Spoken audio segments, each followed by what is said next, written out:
After struggling to find a suitable sleeping position on my bed, I got up annoyedly.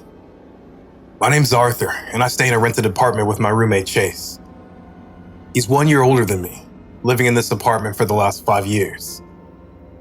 Chase works as a website developer. I've joined a new job and came here looking for an apartment to stay close to work. One afternoon in a Walmart, I came across Chase, who was talking to a cashier about looking for a roommate to earn some extra cash. Quite forcefully, I talked to him and grabbed this ideal opportunity for me. As time went by, Chase and I started to become close friends. We could barge into each other's life, keeping aside all formalities.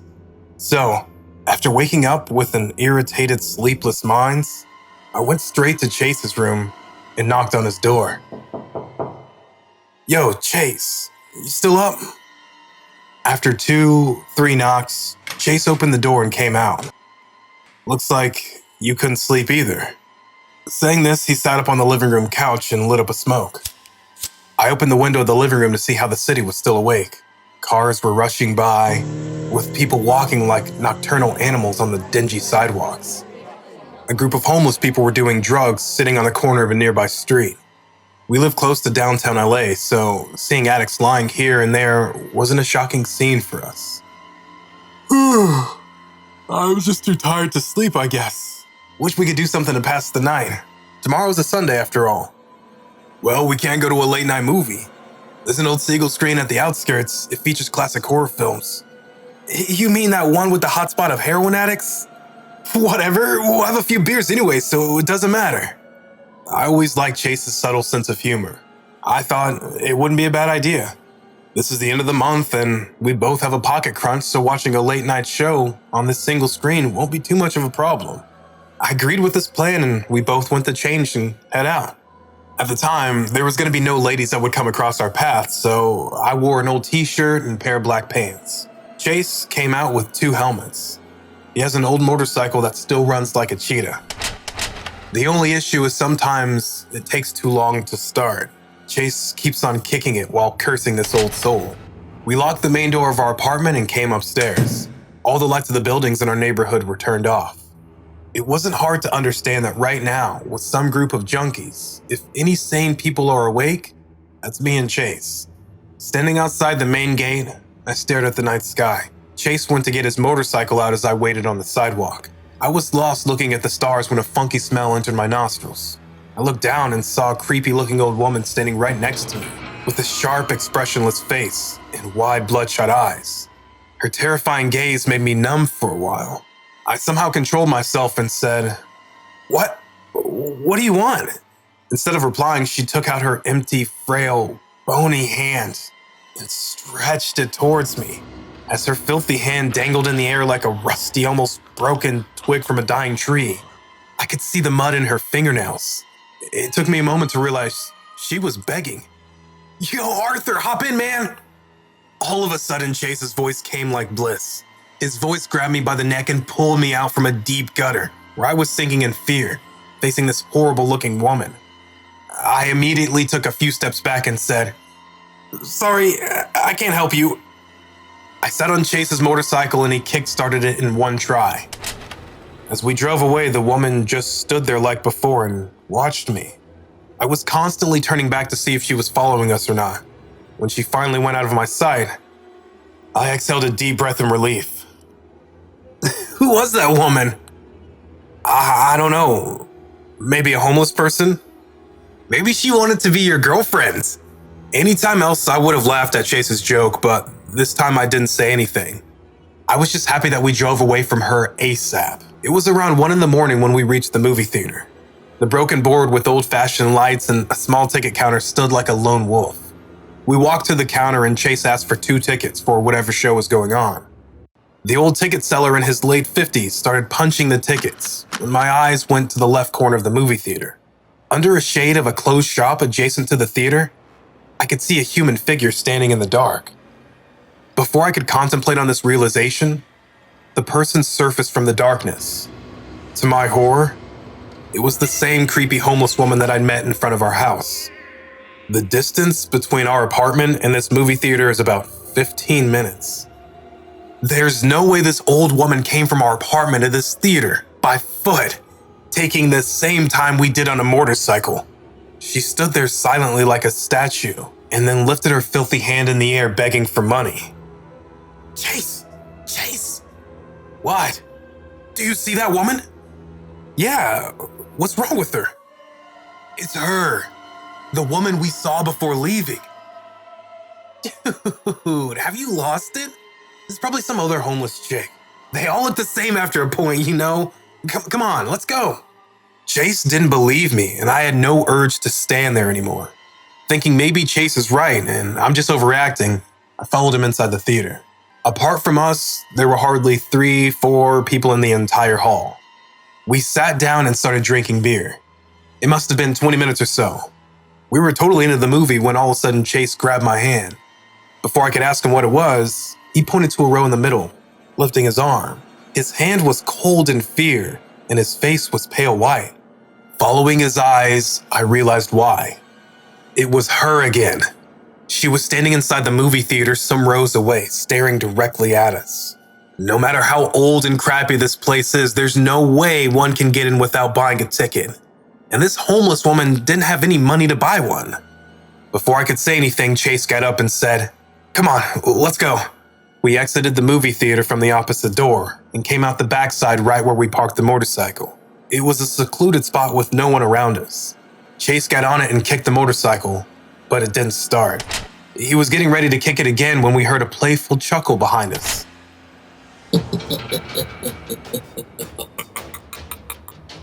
Turning around, we saw the homeless woman was standing near the back door, and for the first time, an ear-to-ear smile had taken place on her previously expressionless face. Slowly, she started to walk in our direction. She was limping in a very disturbing way while giving that ear-to-ear smile that froze every drop of blood in my vein. I mean, around 2 a.m. of the night, and this eerie encounter with this scary-looking woman was enough to traumatize me for life. What the hell? Hurry up, Chase! I'm trying! Ow! Start, you fucker! He was screaming and kicking his motorcycle repeatedly so that it started, but nothing was happening. The woman was a few steps away from us and she stretched her filthy arm, and it came off from her frail body like a piece of cloth and fell to the ground. The reeking smell of bloody flesh made me vomit right away, and Chase started to panic even more. We would have run away, but something in the back of my mind was telling me we wouldn't be able to go far without the motorcycle. She laughed like crazy as blood started dripping from the open wound of the severed arm. Suddenly, creating a loud sound, the motorcycle started, and I hopped in screaming, "Just go!" We didn't sleep the entire night after reaching home. Every 10 minutes, Chase and I kept checking the roads from our window, fearing maybe she would be there again. When finally, the sun started rising, and we went to bed like two timid kids who had enough scare for one night. We never saw that woman again, but the story doesn't end there. A few days later, our landlord came to collect the rent when he told us about our next door neighbor finding an old homeless woman dead on the sidewalk one afternoon. Her body had been decomposing as flies and maggots were crawling on her skin. The cops were called, and they later concluded she was on the sidewalk dead for a whole day, and no one cared to notice. Her time of death was announced on the 20th afternoon, but Chase and I saw her on the night of the 21st, the same day the cops came to take away her dead body. Every year around October, our local cinema hosts a week-long marathon showing all the classic horror movies ranging back to the 1950s. It's a niche event that mostly attracts hardcore movie nerds and couples looking for a cliche place to fool around. My friends, Tommy, Zach, and I attended each year. Even though we've seen all the movies 100 times before, we never miss it. We just sneak in a few bottles of whiskey alongside the snacks, sit in the back and enjoy the show. The gig runs 24 hours a day, 7 days a week, which means people can walk in at any point to catch a movie. All one has to get is the week pass, which we always get. Alas, the usual location had been flooded in a storm, which meant the event would be hosted in a different location at a cinema called Theater de la Morts. It was situated some distance outside of town, and the building itself had been on an ancient movie theater from the 50s. We were excited to see how the old-timey theater looked like, but due to the distance and without a designated driver, we were forced to book a taxi to the location. It seemed oddly barren by the time we arrived, which made it easy enough to sneak the snacks and alcohol inside. By then, the show had already started and was playing a classic, Night of the Living Dead. Due to the older projector not being able to illuminate the entire room, it was darker than usual, but we could still see the silhouette of the audience, all silently staring at the movie. I'd expected a tad more noise, but they all seemed captivated by the screen. We set ourselves towards the back despite having several front seats available. It made it easier to sneak a sip of the drinks we'd brought with us, as well as whispering among ourselves when we inevitably got bored. During the first hour or two, we were able to keep focus, but as the alcohol kicked in and the movie changed to something less exciting, we couldn't contain ourselves any longer. We started joking around, quiet at first, but as we got more and more inebriated, we got louder. I felt like an ass the entire time, and I was starting to worry that we might get kicked out, but no one said a word. Apart from ourselves, the entire crowd was silent, staring as if hypnotized by the movie. "Hey, isn't it weirdly quiet here?" Tommy finally asked. I just nodded. "Look, no one has even gone to the toilet or even coughed since we got here," he continued. "So what? They're watching the movie," Zach chimed in, chuckling. "No, I'm serious. Something's wrong." Though tipsy, the eeriness of the situation was enough to sober me right up. I glanced over at the audience, finally noticing just how quiet they really were. None of them moved. They didn't even seem to be breathing. I reached out my hand and gently tapped the shoulder of a person sitting in front of us. A tall man by the look of it. "Hey, everything all right?" I asked in merely a whisper. No response, not as much as a twitch. I patted him a bit firmer on the back. Still nothing. "What the hell is going on?" Tommy asked. At that point, I straight up pushed the man. His head fell limply forward, but the man remained in his seat. I pulled out my phone to use a flashlight. Then I walked around to the man's row, shined the light on him, and froze in shock as I finally saw him clearly for the first time. His face, or lack thereof, had been replaced by a fleshy mess of muscle, fat, and veins. It was almost as if someone had put him through a meat grinder, only to poorly put him back together. Fuck! I screamed in panic. "What?" He's... I stuttered. "He's what?" "Dead." I'd been pretty loud for the past minute, just trying to process what I'd just witnessed. Still, not a single audience member seemed to even acknowledge our presence. A horrific realization hit me, and with it, I started running around the room, checking each and every person within it. They were all dead, mutilated to various degrees. One man had his neck smashed, fusing his head to his shoulders. Another had his arms broken the wrong way, absolutely annihilating the joints. His face looked almost digested, with paper-thin, transparent skin covering what was left of it. "I don't understand," I said, the words getting stuck in my throat. Shit, I'm calling the police," Zach said, still in the back, hiding away from the gruesome sight. I instinctively tried to do the same, only to realize that we didn't have a single bar of signal left. "No reception. I'm gonna go," Zach started to say, only to be interrupted by a gut-wrenching wet gasp. It was the man sitting directly in front of us. He was trying to breathe, but couldn't catch his breath due to his mutilated face. Tommy rushed to his aid, trying his best to clear the airway. I hesitated in joining in, just staring at my friend desperately trying to help. "It's gonna be all right, ow!" he yelled as he pulled away his arm in shock. "What happened?" Zach asked. "I don't know, I just touched him and it hurt," Tommy explains. I glanced over at the gasping man. The flesh had been stripped from his bone where Tommy touched, revealing cartilage and a couple of arteries. "Let me have a look," I said as I directed the light at his hands. "What the hell is that?" The mangled flesh stripped from the man seemed to have attached itself to Tommy's hands. He tried to pull it off, but it had practically fused with his skin. "I don't know, but it fucking hurts," he said.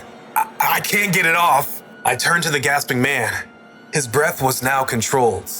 He was staring at us with eyeless sockets. I quickly glanced around the room, only to realize that every single person in the theater had awakened, each of them looking intently at us. "Fuck this shit, let's get out of here," Zach said before bolting to the doors. He pulled as hard as he could, but quickly realized that someone had locked them from the outside. I ran up and joined them. Together we tried our best to pull the doors open, but it was no use. We were trapped. "Tommy, come on, help us," Zach begged, but Tommy didn't respond. "Tommy, what are you waiting for?" I chimed in. Nothing. He was just standing there, staring at his arm. The flesh had bound to him now and stretched all the way up towards his neck, all within a minute. "Tom? Are you all right?" I asked, already knowing the answer. He redirected his transfixed gaze at me. His face was rid of all emotion, but I could see it in his eyes that he was in tremendous pain. We could see the flesh dig its way into his body, digesting the skin along the way, turning it transparent. Before long, it had reached his face, eating it away like a parasite. "Oh, God," was all I could get out. But the worry I felt for my friend was quickly replaced by utter panic, as every single person in the theater stood up. "What are they doing?"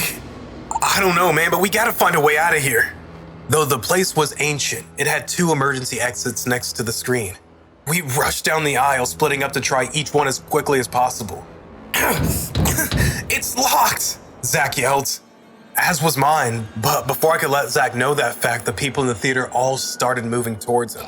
I couldn't tell why they hadn't reacted before, but at that moment they had all heard Zach, and they were going to surround him. "Don't let them touch you!" I called out as I frantically searched for an escape route. It was no use. Before I could even react, they grabbed onto Zach. He let out a yelp in pain, but his attempted screams quickly turned to mere gargles as the flesh penetrated his throat.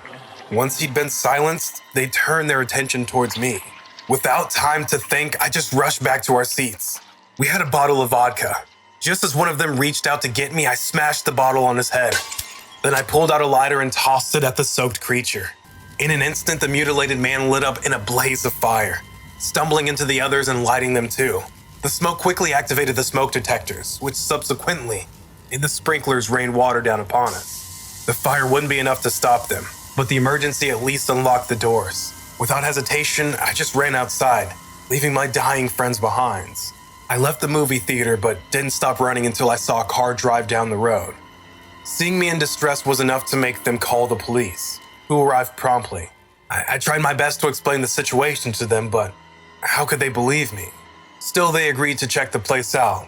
But once we arrived, I was shocked to find the building abandoned. The lights were off, and there was no sign indicating that the building had once been a movie theater.